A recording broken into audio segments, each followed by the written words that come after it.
말씀의 오솔길 14번째 시간입니다. 오늘은 9월 5일입니다. 지금 태풍 흰남노가 올라온다고 그래요. 여러분이 아시는 것처럼 세계의 기상 이변들 가운데 지금까지 우리 한반도에 올라온 태풍 가운데 역대급이라고 합니다. 지금까지 그런 기록이 없을 만큼 강한 녀석이 올라오고 있습니다. 중국 땅에 머물고 있는 티베트 고기압과 일본에 머물고 있는 북태평양 고기압이 서로 충돌을 하는 가운데 그 조그만 틈사기가 우리 한반도로 이어져 있기 때문에 흰남노라는 녀석이 줄기차게 올라오는데 그 좁은 협곡으로 기압대의 협곡으로 올라오기 때문에 점점 속도가 빨라진다고 합니다. 지금 여러분과 만나고 있는 이 말씀의 오솔길이 제작이 되어서 나갈 때쯤이면 어쩌면 우리 한반도에 이 태풍이 올라왔을 시간이나 혹은 지나간 시간이 되지 않을까 생각하면서 여러분 모두가 무탈하게 이 역대급 태풍, 라오스에서 이름을 지은 흰남노라고 하는 그 보호구역의 어떤 특정한 이름인 모양인데 이것이 무탈하게 우리 한반도를 지나갔으면 좋겠다 하는 생각을 가져봅니다. 지난 한 주간에 제 아내가 또 병원에 한 주간 항암을 하러 간 기간 동안에 묵상하면서 생각을 했습니다. 욥의 세 친구들과 욥, 그들에게 일어난 그 끔찍한 욥에게 일어난 그 재난을 연구하고 생각하는 가운데서 자기 자신의 알매 지평과 그리고 지식, 아는 모든 것이 다 정체되어서 욥을 보았습니다. 욥은 그 감당할 수 없는 극심한 영육의 그 고통의 눌림에 있었는데 그를 바라보는 시선이 굉장히 차가운 그런 시선으로 냉정하게 죄인을 바라보는, 죄가 있기 때문에 이런 일이 일어났다고 생각해서 욥을 얘기합니다. 욥의 마음을 어떻게 표현할 수 있을까 생각하는 가운데 다윗이 하나님을 향하여 당신께서 이렇게 짓누르시니 내 몸이 진액이 다 빠져나가는 것 같다고 한 시편 32편 4절에 있는 말씀이 불현듯 생각이 났습니다. 동방의 현자들이라고 하는 4사람이 다 모아있고 그 중에 한 사람이 고통을 당하고 있는데 그들이 지금까지 가지고 있었던 영불었던 그런 지혜의 말들을 내쏟는데 다 옳은 말이었습니다. 틀린 말이 하나도 없습니다. 옳은 말인데 틀리지 않는 말인데 재밌게 맞는 말은 욥에게 맞는 말은 없었던 것입니다. 내 말이 맞다, 네 말이 맞다 주장하고 있는 가운데서 욥에게는 진정으로 동의할 수 없는 마음이 일어났던 겁니다. 우리는 정말 말들이 많고 생각들이 많습니다. 선장이 많으면 배가 물 위에 있지 않고 산으로 올라간다는 그런 말도 있습니다. 우리들의 가정, 교회, 어떤 집단 다 각각 자기의 개인적인 의로 얘기합니다. 자기가 정의롭다고 얘기하고 자기가 바르다고 생각하는 것을 내어 뱉습니다. 어느 한 사람, 하다못해 도적들이 도적질을 하고 나서 그 도적질한 물건을 나누면서 조금 적게 받은 놈이 야 이 자식아 이게 너 이 새끼 의리도 없고 이게 옳지 않지 않냐, 너고 나하고 또 5대5로 해야 하는데 왜 네가 6이고 나는 4주냐, 정의롭지 못하다 얘기도 하는 것처럼 우리 말 속에 정말 그렇습니다. 그런데 여기에서 오늘 하루, 지상의 하루와 하늘의 하루 너무 많은 차이가 납니다.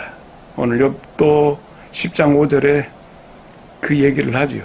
주의 날과 우리의 날들, 이런 얘기를 하는데, 우리가 지상에서 느껴지는 하늘, 땅, 사람, 이 모든 것을 바라보면서 스스로 지혜 있다고 하는 자들의, 현자들의 이야기 속에서 우리는 삭막함을 느낍니다. 하물며 필부로서 사는 내 자신이 느껴지는 오늘 속에서 내 스스로 의롭다고 생각하는 모든 것들이 얼마나 가치 없는가. 욥기를 보면서 사실 많이 느껴집니다. 현자들이 주고받는 이야기 속에서 이렇게 삭막한데 나 같은 사람이 무슨 얘기를 한들 얼마나 삭막하겠는가. 그래서 세상에 눈 감고 세상에 귀 막고 오로지 주님만 바라보고자 했던 그 찬양이 새삼스럽게 떠오르면서 오늘 욥의 외침을 경청해 보겠습니다.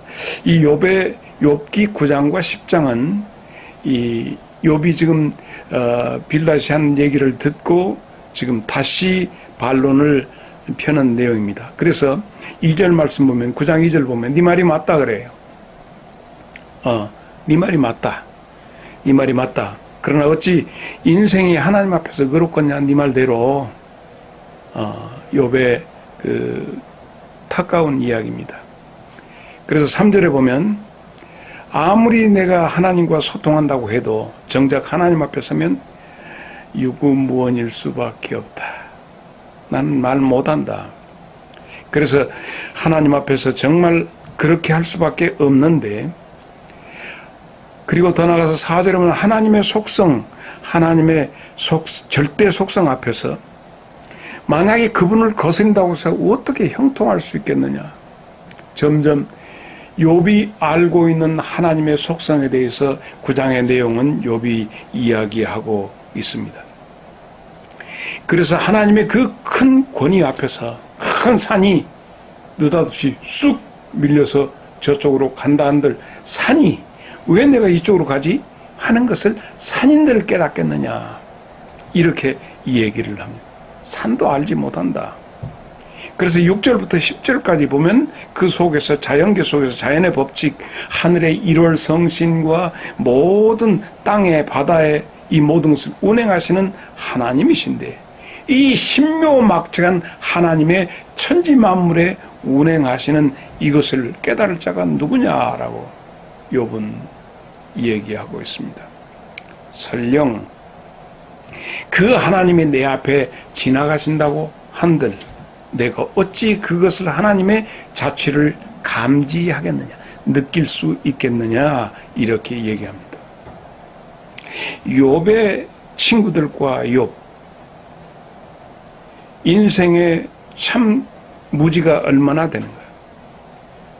하늘의 상황을 알지 못하고 하늘에서 일어난 그 놀라운 일들에 대해서 전혀 감지하지 못하는 그 사람들이 자기가 이 세상을 살면서 서쪽 하늘이 붉다. 그러면 어찌 되겠다는 자연 법칙, 이런 것들에 대해서, 혹은 달무리가 이렇게 한 것 보니까 비가 오겠다는 이치를, 자연 이치를 깨달은 것들 등등, 그리고 인간들이 행하면서 이러면 안 된다라고 하는 인간의 법칙, 자연의 법칙, 이런 것들을 설명하고 설득하면서 현상을 연구하는 사람들이 욥을 연구를 했습니다. 고통받고 있는 욥을 해부를 하지 않습니까? 어쩌면 내 아들을 바라보는 나도, 내 딸을 바라보는 나도, 내 아내를 바라보는 나도, 내가 알고 있는 삶의 모든 것을 가지고 예단하고 짐작하고 자식들한테는 내가 나무래기도 이것이 옳다 얘기도 합니다. 아내한테는 이리저리 하지 않느냐 설득도 해보지만 항상 내가 깨집니다. 자식들한테도 내가 집니다. 12절 보면 하나님이 쓱 거두어 가시지만 하나님이 빼앗아 가시면 누가 막을 수 있으며 무엇을 하십니까? 라고 물어볼 사람이 누구겠느냐. 하나님이 뒤라서 아니 되옵니다. 이게 뭡니까 하나님? 이렇게 말할 사람이 누가 있겠느냐. 자, 여기서 그런데 13절에 가서 보면 라합이 나옵니다. 라합. 우리는 성경 속에서 우리가 알고 있는 지식으로 라합은 여리고성에 있던 기생 라합 이렇게 생각합니다. 그런데 13절에 보면 하나님이 진노를 돌이키지 아니하시나니 라합을 돕는 자들이 그 밑에 굴복하겠거든 라고 하는 말씀이 나옵니다. 그러면 이게 무슨 내용이냐? 여긴 여리고성의 기생 라합이 아닙니다. 라합이라고 하는 말은 교만하다, 강팍하다 하는 뜻입니다. 그래서 이 단어 속에 사탄의 속성이 나타납니다. 그래서 사탄과 그 졸개들을 말합니다. 라합을 돕는 자 하면 사탄의 추종자들을 말하는 거예요. 그들에게 하나님의 진노가 임한다고 욥이 얘기를 합니다. 이럴진데 하물며 14절에 하물며 내가 감히 대답하겠으며 그 앞에서 내가 무슨 말을 선택해서 미사여구를 가지고 하나님 앞에 내가 뭔 말을 하겠느냐 이렇게 얘기합니다. 가령 15절에 내가 의롭다 해도 감히 어찌 대답하며 단지 엎드려 간구하는 정도다. 가령 내가 의로울지라도 대답하지 못하겠고 나를 심판하실 그에게 그냥 간구할 뿐이다.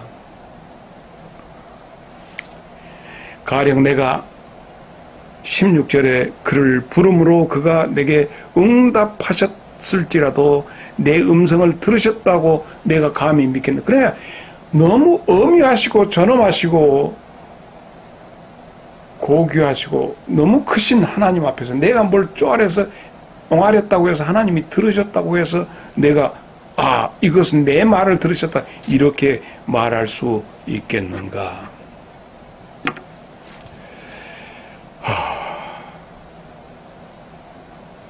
욥의 아픔이 여기서 이제 17절부터 되게 되죠. 이 17절부터 내용 보면 하나님 나를 폭풍으로 치셨다. 뭐죠?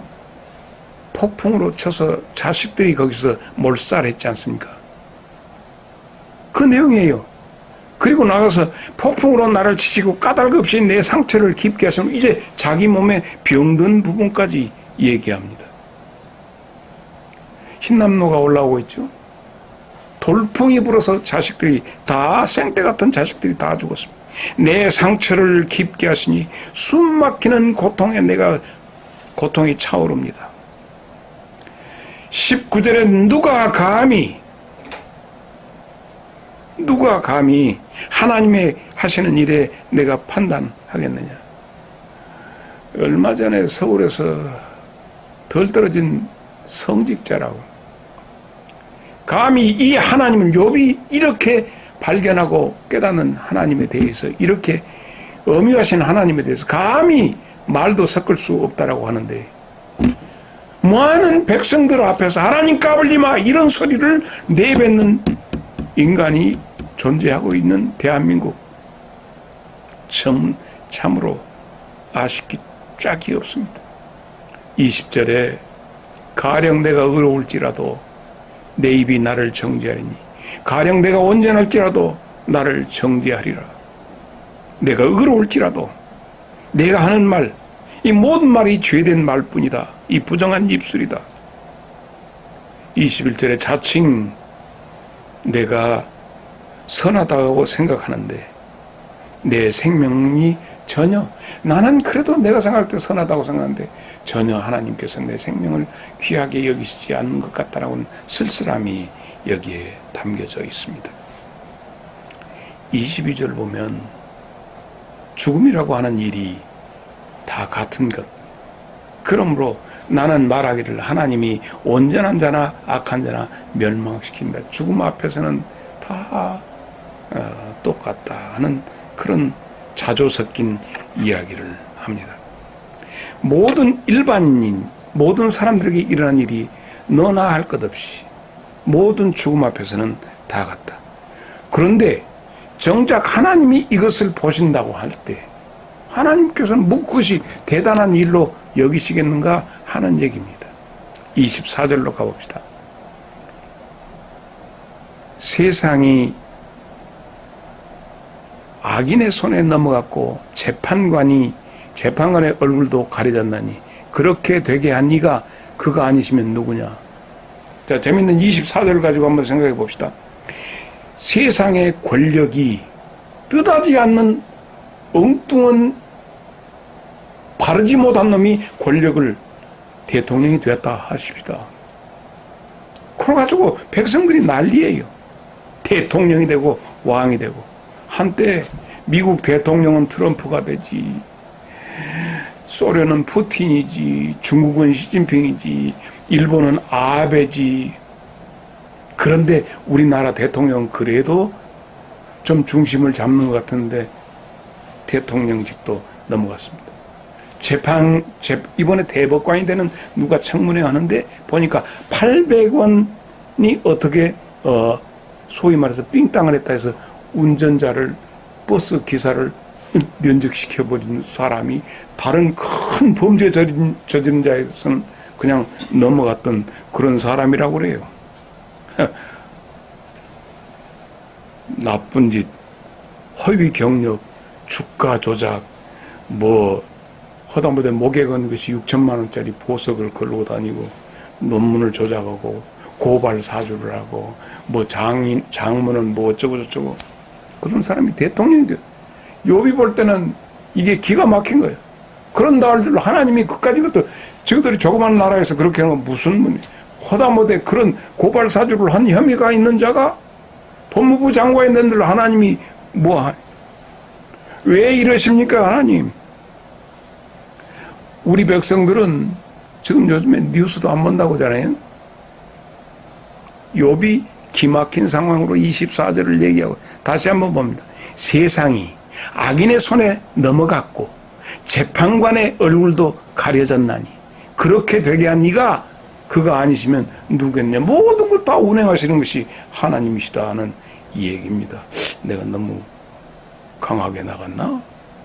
25절 내용은 오 나의 찬란한 날들이여 이 모든 날들이 쏜살같이 사라지고 27절 보면 내가 비록 이런 모든 일에 포카페이스 껍질로는 웃음을 갖고 있지만 속은 다 끓지만 그래도 믿는 사람이니까 하나님은 나를 죄인으로 보시는데 내가 그렇게 아닌 척하고 이렇게 해본들 무엇을 하겠는가.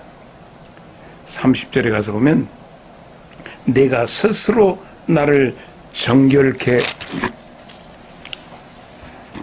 하기 위해서 눈 녹은 물로 몸을 씻고 잿물로 손을 깨끗게 할지라도 하나님이 원하시면 나를 갖다가 시궁창에다 쳐박아 버리니까 내가 시궁창에 묻어있는 그 옷에 냄새나는 옷을 내가 거기에서 어떻게 됐죠?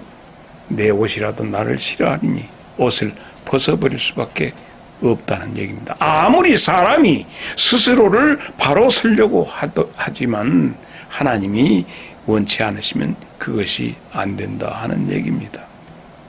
그래서 이 미칠 것 같은 욥의 괴로운 마음에 욥이 외치는 소리가 오늘 복음입니다.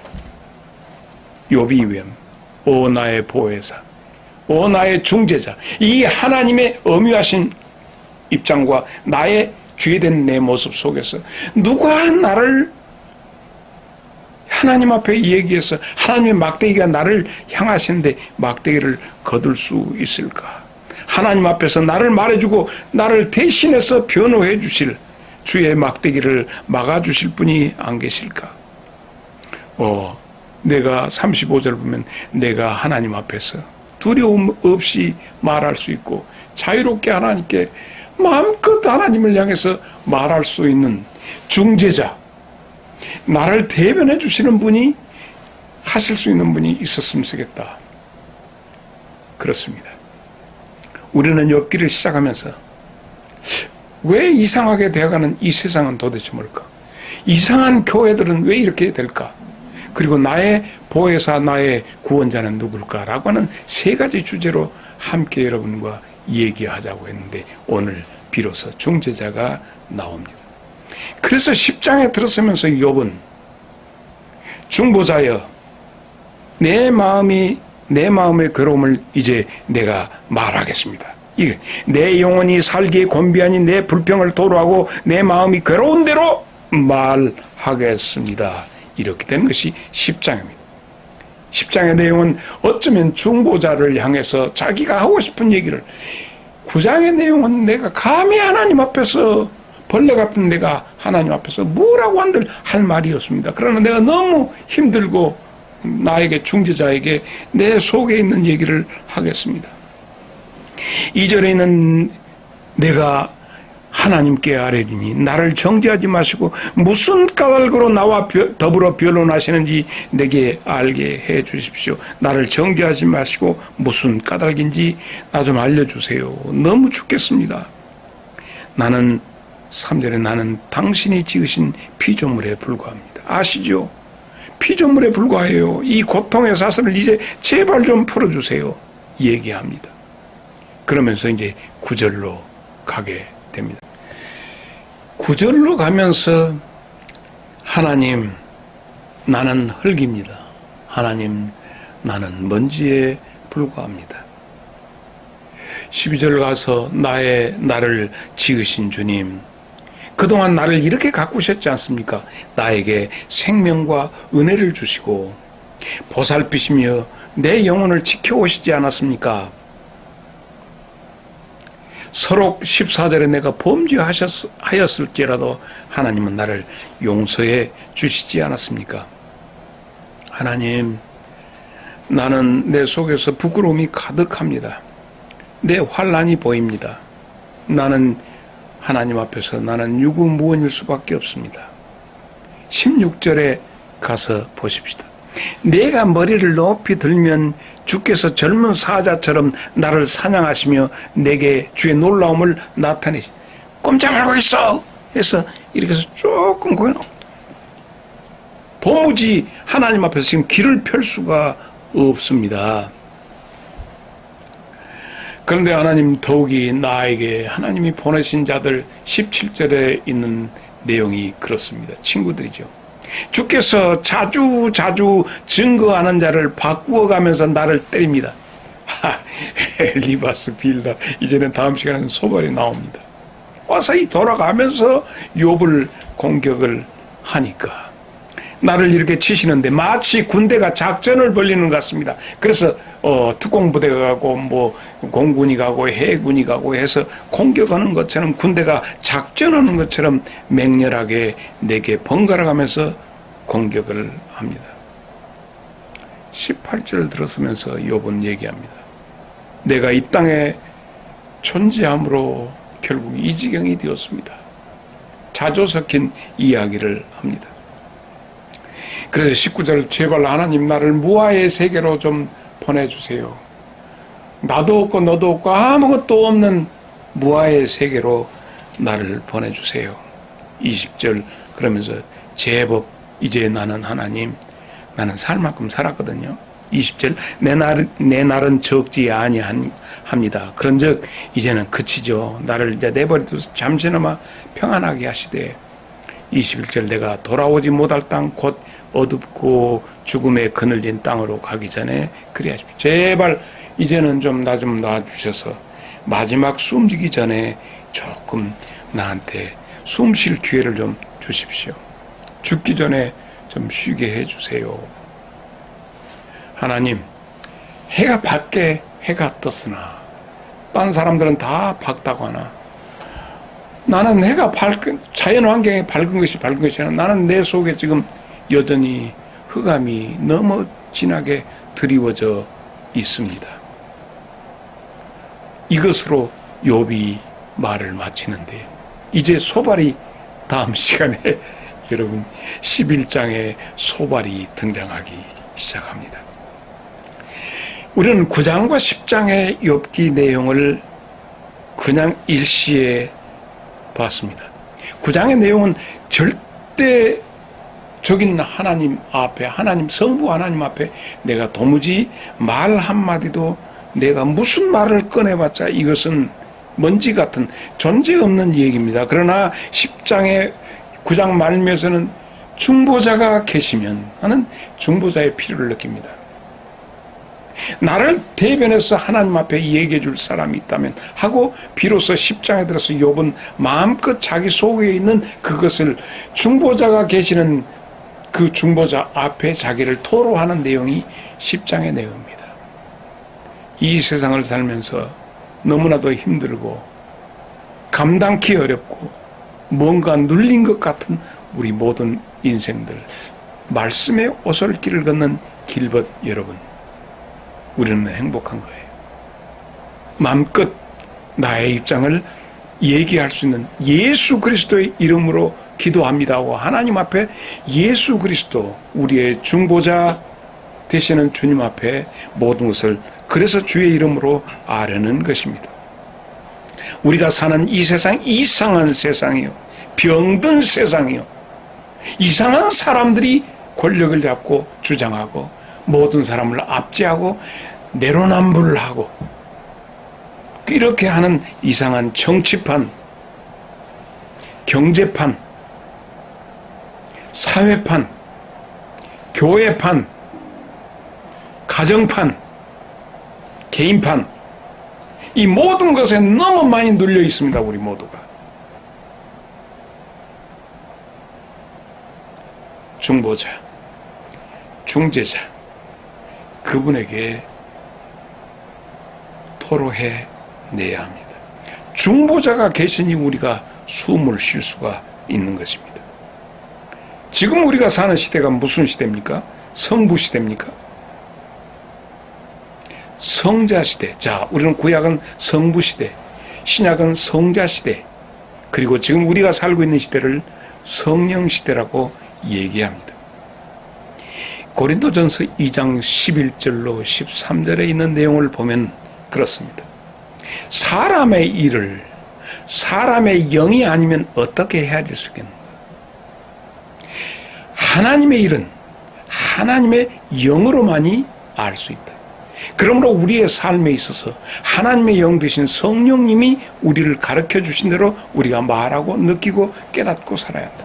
내 안에 내재해 계시는 성령님과 함께 사는 사람, 이 세상이 험난하고 사망의 음침한 골짜기라 할지라도 그 성령님과 함께 걷게 되면 우리의 삶의 길은 밝을 것입니다.